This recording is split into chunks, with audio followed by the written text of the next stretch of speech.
Dear students, Assalamu alaikum. Today I am continuing with the accounting equation. So I will continue the previous illustration which we had discussed in our previous video, which was accounting cycle, accounting equation, video number 1. Today I am starting with the transaction number 2 again, and I am adjusting the size so it's little bigger. Okay. Transaction number 2 was purchase of equipment for cash. It was discussed yesterday, but I am today showing it in some proper way, in some detailed way. Let's see how it will be appearing in the accounting equation.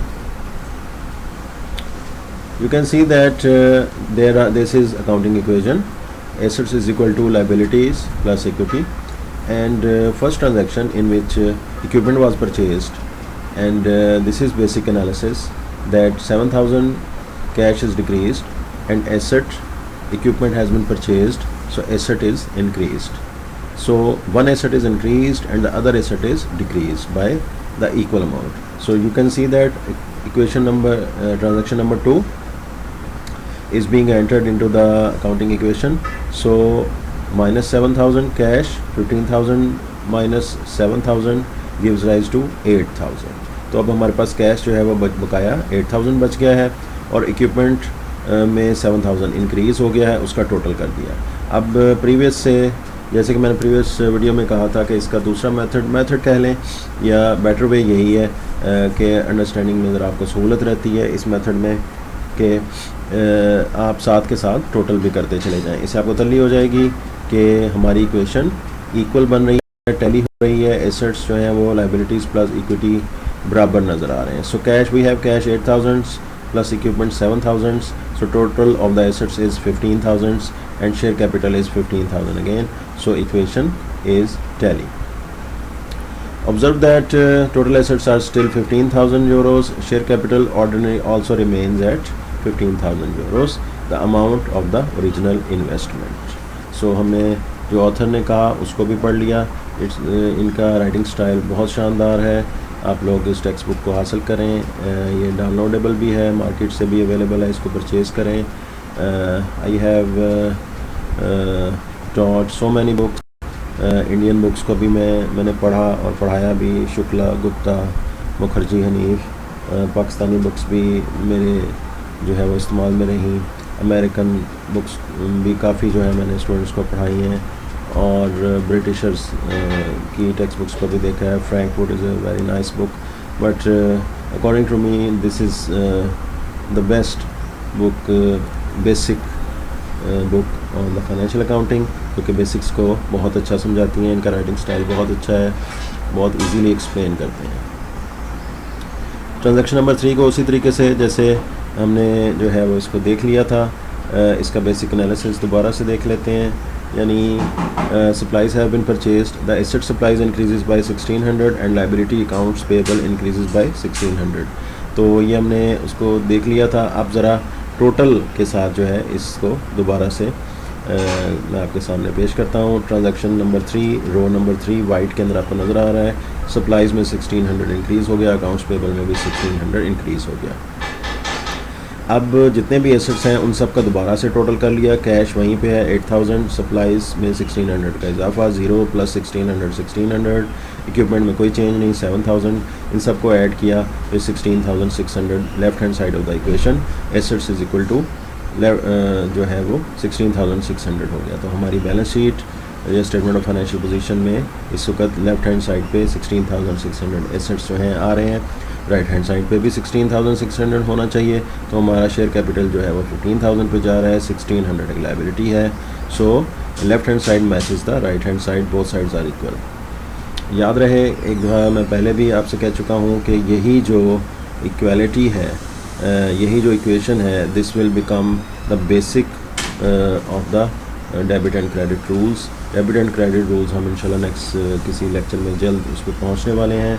Debit and credit rules are the basic rules जिसके ऊपर पूरी financial accounting चलती है. Transaction number 4, services provided for cash.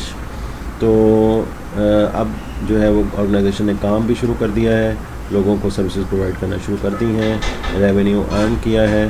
तो revenue जैसे कि हम पहले प्रीवियस लेक्चर में ये देख आए हैं, ये हम अंडरस्टैंड कर रहे हैं कि रेवेन्यूज़ जो हैं ये जो है वो इंक्रीज़ करते हैं एक्विटी में। ये एक्विटी में इजाफे का बायस बनते हैं।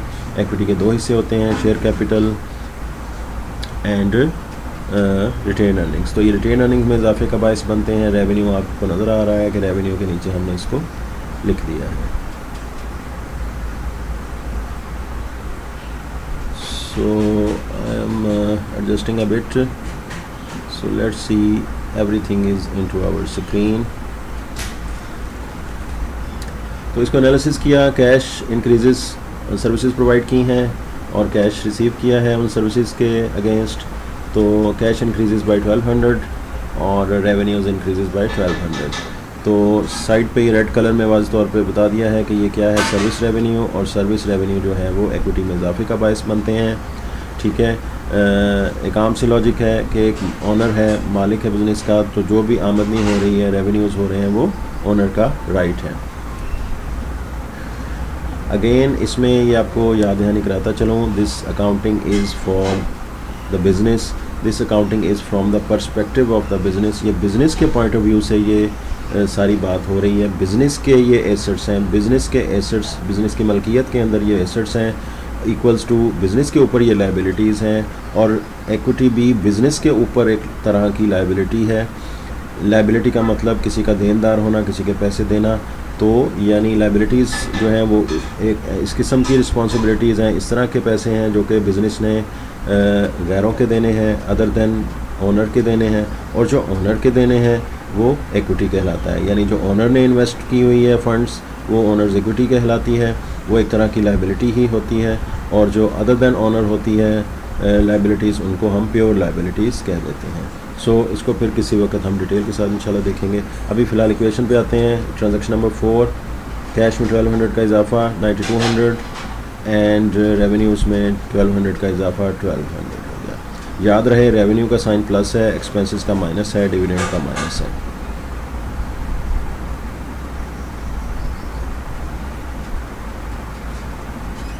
और एक और चीज़ हम फिर इसमें भूल गए, एसेट्स का ओवरऑल टोटल देख लें। There are 3 assets, cash 9200, supplies 1600, equipment 7000, so they give rise to 17800। Equal to sign, right hand side equals accounts payable 1600, share capital remains the same 15000 and revenues 1200 gives rise to 17800। So left hand side should be equal to right hand side. ये हमारी equation ठीक चल रही है। सो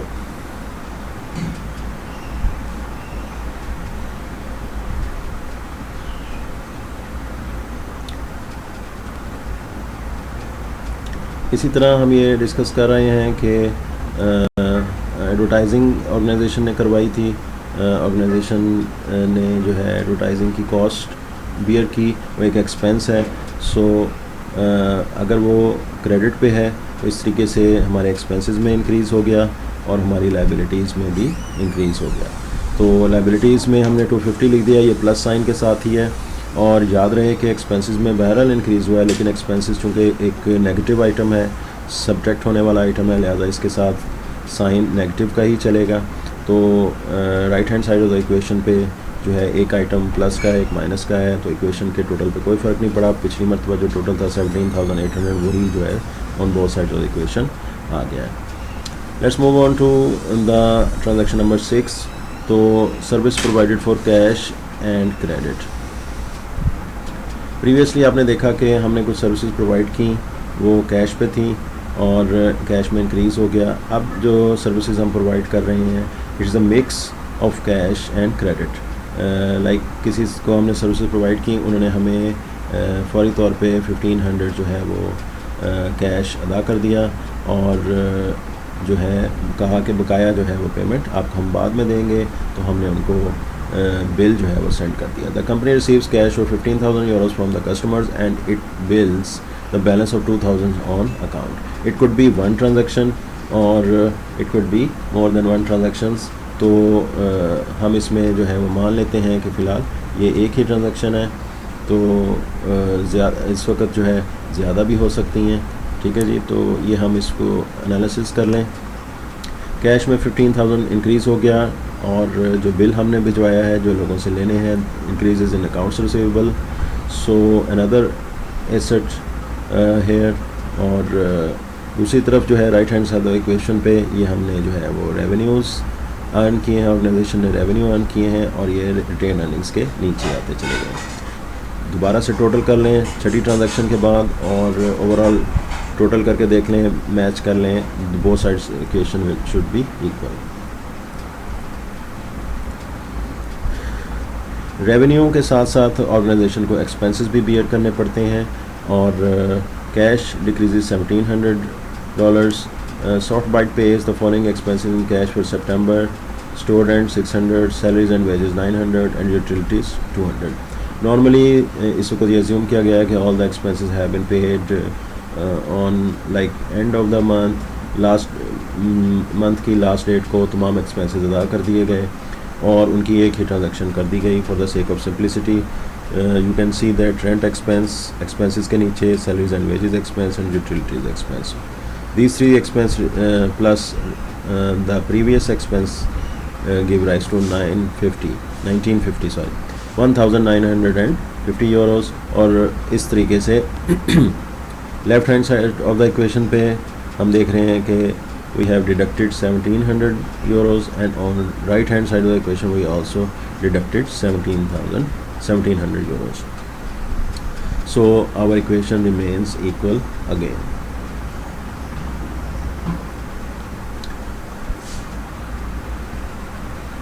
Next transaction is payment of accounts payable. We were owing $250 to Daily News, so now we are going to pay it. Because of paying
let's see the effect of cash payment on account.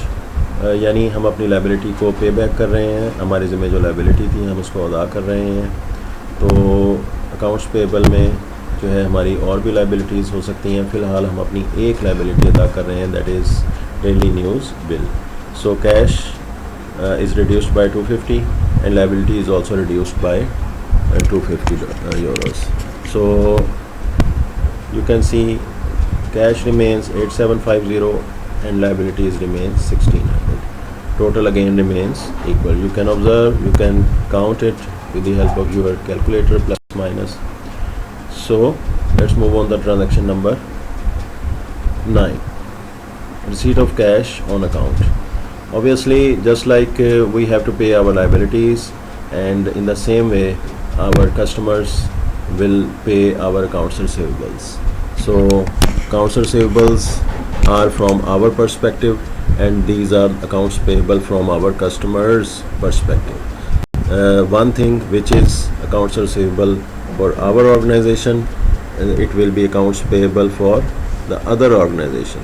So other organization is paying its liability of and our accounts receivable, our asset as follows.